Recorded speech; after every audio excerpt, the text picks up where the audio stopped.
Bismillahirrahmanirrahim. Bismillahirrahmanirrahim. Assalamualaikum warahmatullahi wabarakatuh. Sahabat-sahabatku dimanapun Anda berada, semoga Allah senantiasa memuliakan kita semua, mengampuni dosa-dosa kita, dan membimbing kita untuk lebih baik dari hari ke hari. Kita coba kembali untuk membahas pertanyaan-pertanyaan yang teman-teman sampaikan. Masya Allah, mohon bersabar ya. Barangkali ini butuh berapa hari nih setelah puasa, mungkin kalau sehari satu masih butuh waktu ya. Coba kita lihat yang ini nih. Apabila seorang wanita yang sudah pernah menikah lalu berpisah ya dan merencanakan menikah lagi, tapi dari pihak keluarga kurang merestui karena alasan jauh, akan tetapi tetap bersikukuh untuk menikah, apakah berdosa? Jazakallahu khair. Kasus ini kalau kita lihat dalam Al-Quran, teman-teman buka Al-Quran surah Al-Baqarah ayat 232 ya.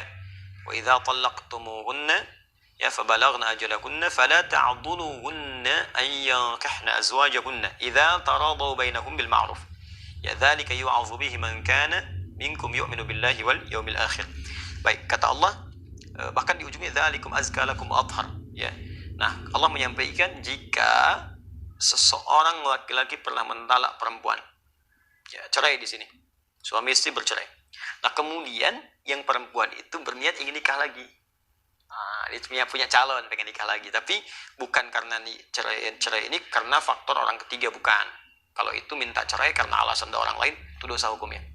Ingat, orang perempuan yang minta cerai bukan pada hal yang dibenarkan oleh agama, tidak dibenarkan secara syariat, maka diharamkan baginya mencium bau surga.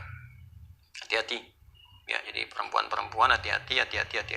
Kecuali kalau syarat satu dibenarkan ya. Kalau dari perempuan misalnya minta mengajukan khulu' karena perilaku laki-laki, misal, mohon maaf, dibuktikan secara meyakinkan menzolimi secara fisik, ya, bisa menyebabkan misalnya fisik terluka, bisa mengancam kepada nyawa, ya. Atau yang kedua, bisa mengancam kepada iman. Ada yang ke fisik, ada kepada iman. Pada iman tuh dilarang sholat, disuruh minum minuman, disuruh mabuk, disuruh macam-macam yang buruk lah ya. Nah itu terancam itu dan tidak bisa dinasehati, tidak bisa difasilitasi, tidak bisa ditengahi. Maka boleh mengajukan khulu namanya ya, untuk perpisahan. Nah, ada yang kedua, kasus suami menceraikan istri karena alasan tertentu.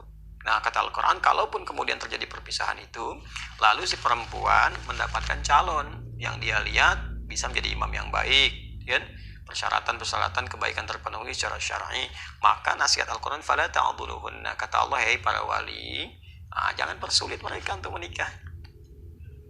Ya, beri jalan. Nah, Al-Quran itu sangat indah, sangat sayang, karena tidak mudah status perempuan yang baru berpisah, apalagi di masyarakat disebut dengan nama tertentu, mendapatkan pasangan-pasangan yang bisa membimbing kembali, itu tidak mudah. Ya, tidak mudah, karena itu Al-Quran begitu melihat peluang seperti itu, dicek dulu. Kalau memang orangnya baik, tidak menyulitkan, dan komitmen menjadi imam yang baik di keluarga, maka permudah, jangan persulit. Karena tidak mudah menemukan lagi kemudian orang yang ingin membimbing. Nah, jadi itu kondisinya. Ini alasannya karena jauh. Alasan jauh itu kan relatif. Ya, jauh sekarang mudah dijangkau. Ya, ada dengan jauh itu termasuk bukan termasuk syarat syariat. Ya, bukan termasuk syarat syariat. Coba bayangkan, bukankah banyak juga sekarang orang bilang LDR, ya, masya Allah ada hubungan jarak jauh gitu. Nah, tapi mohon maaf, kalau kita lihat zaman-zaman dulu juga betapa banyak orang-orang menikah dan LDR itu sering terjadi. Bahkan dulu nggak ada gadget. Ya, nggak ada media sosial, nggak ada telepon sama sekali. Kontaknya paling-paling kontak batin, terus datang kemudian hari. Ya, bukankah Nabi Ibrahim pernah terpisah jauh? Ya, tapi bukan alasan kalau ada komitmen untuk datang. Beliau di Palestina, Sayyidah Hajar dengan Ismail kemudian di Mekah, bisa ditengok. Datang, ditengok, dilihat, kan perkembangan dan sebagainya. Ini komunikasi sekarang banyak. Jadi pastikan bahwa suami itu amanah. Ya, kemudian juga bisa memberikan nafkah yang cukup, sifatnya terpercaya. Ya, kemudian juga bisa melindungi, memberikan kasih sayang. Kalau itu terpenuhi, maka keluarga memudahkan. Saya kira begini, ini yang bertanya, kalau ini akhwatnya, jelaskan ke keluarga dengan baik. Jangan berkonflik, jelaskan. Dan berikan keyakinan. Karena boleh jadi keluarga itu menolak, bukan karena tidak menginginkan. Boleh jadi dalam konteks ini ingin melindungi. Kadang-kadang kasih sayang itu kalau tidak dikomunikasikan dengan baik, ya jadi salah paham pada ujungnya dan salah penilaian. Ya, sama hal-hal yang kadang-kadang kita menulis di WA karena nggak ada ekspresi, ya keterimanya bisa lain.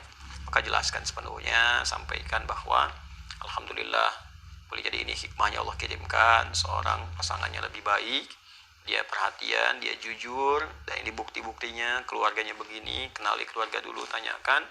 Nah, kalau memang baik, mohon ridhonya. Ya, kalau ada yang kurang, mohon tunjukkan supaya kami perbaiki sebelum menuju ke pernikahan. Itu lebih bagus. Ya, jadi daripada merajut konflik gitu yang tidak dibenarkan.